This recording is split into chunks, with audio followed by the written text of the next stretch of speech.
In today's video, I am going to teach you how to create a horizontal stacking scroll effect in Wix Studio. Next, go to the page and choose the section where you want the horizontal stacking effect to appear. If you do not already have a section ready, add a new one. This section will hold all of the content that will move during the scroll animation. Now add the elements you want to use in the effect. This can include containers, images, cards, text blocks, or any other content blocks that fit your design.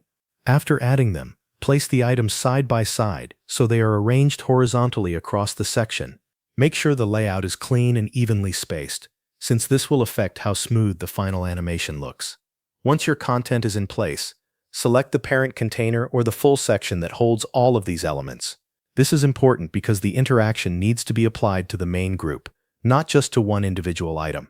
With the section selected, open the Animation and Effects panel or the Interactions option from the floating toolbar. From there, add a scroll interaction. This will allow the content to respond as visitors move down the page. After that, configure the interaction so the content moves horizontally while the page scrolls vertically. In other words, as someone scrolls down, the items will shift across the screen and create that horizontal stacking effect. Set the movement direction and adjust the distance so the animation matches the width of your content. Then refine the rest of the settings. Adjust the scroll trigger to control when the effect begins.